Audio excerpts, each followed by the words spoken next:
Namo. Good morning. Thanks for joining me for a daily practice check-in. Listen, listen, listen. This beautiful sound calls us back to our true home.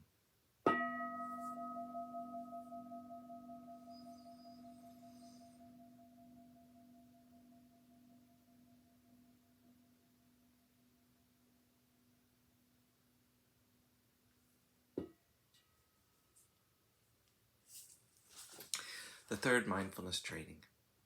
Aware of the suffering caused by sexual misconduct, I vow to cultivate responsibility and learn ways to protect the safety and integrity of individuals, couples, families, and society. I'm determined not to engage in sexual relations without love and a long-term commitment. To preserve the happiness of myself and others, I'm determined to respect my commitments and the commitments of others. I will do everything in my power to protect children from sexual abuse and to prevent couples and families from being broken by sexual misconduct.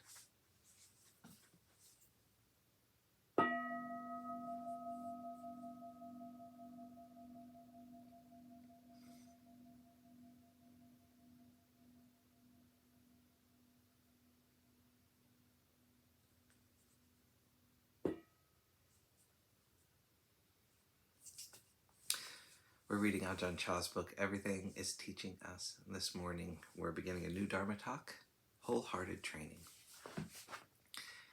In every home and in every community, whether we live in the city, the countryside, the forest, or the mountains, we are the same in experiencing happiness and suffering.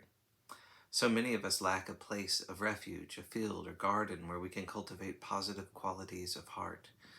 We experience this spiritual poverty because we don't really have commitment.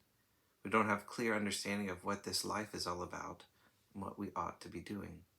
From childhood and youth until adulthood, we only learn to seek enjoyment and take delight in the things of the senses.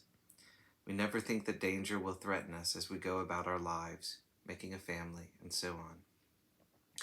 If we don't have land to till and a home to live in, we are without an external refuge, and our lives are filled with difficulty and distress. Beyond that, there is the inner lack of not having sila and Dhamma in our lives, of not going to hear teachings and practice Dharma. As a result, there is little wisdom in our lives, and everything regresses and degenerates. The Buddha, our supreme teacher, had metta for beings. He led sons and daughters of good families to be ordained, to practice and realize the truth, to establish and spread the Dharma, to show people how to live in happiness in their daily lives. He taught the proper ways to earn a livelihood, to be moderate and thrifty in managing finances, to act without carelessness in all affairs. But when we are lacking in both ways, externally in the material supports for life and internally in spiritual supports as well, then as time goes by and the number of people grows, the delusion and poverty and difficulty become causes for us to grow further and further estranged from Dharma. We aren't interested in seeking the Dharma because of our difficult circumstances. Even if there is a monastery nearby, we don't feel much like going to listen to teachings because we are obsessed with our poverty and troubles and the difficulty of merely supporting our lives. But the Lord Buddha taught that no matter how poor we may be, we should not let it impoverish our hearts and starve our wisdom. Even if there are floods inundating our fields, our villages, and our homes to the point where it is beyond our capability to do anything, the Buddha taught us not to let it flood and overcome the heart. Flooding the heart means that we lose sight of and have no knowledge of the Dharma. There is the ogha of sensuality, the flood of becoming, the flood of views, and the flood of ignorance. These four obscure and envelop the hearts of beings. They are worse than water that floods our fields, our villages, or our towns. Even if water floods our fields again and again over the years, or fire burns down our homes, we still have our minds. If our minds have sila and dharma, we can use our wisdom and find ways to earn a living and support ourselves. We can acquire land again and make a new start. Now, when we have our means of livelihood, our homes and possessions, our minds can be comfortable and upright, and we can have energy of spirit to help and assist each other. If someone is able to share food and clothing and provide shelter to those in need, that is an act of loving kindness.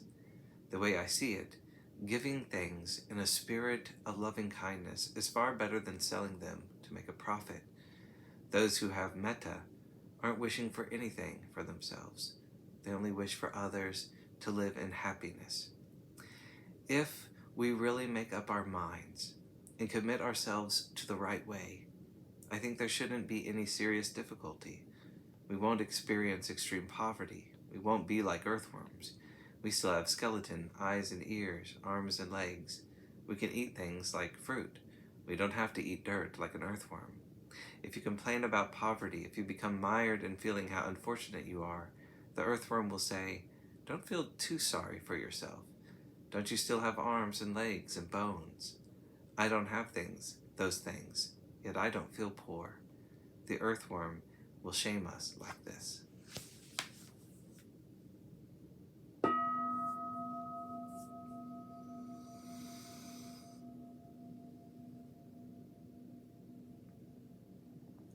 May all beings be well. May all beings be happy.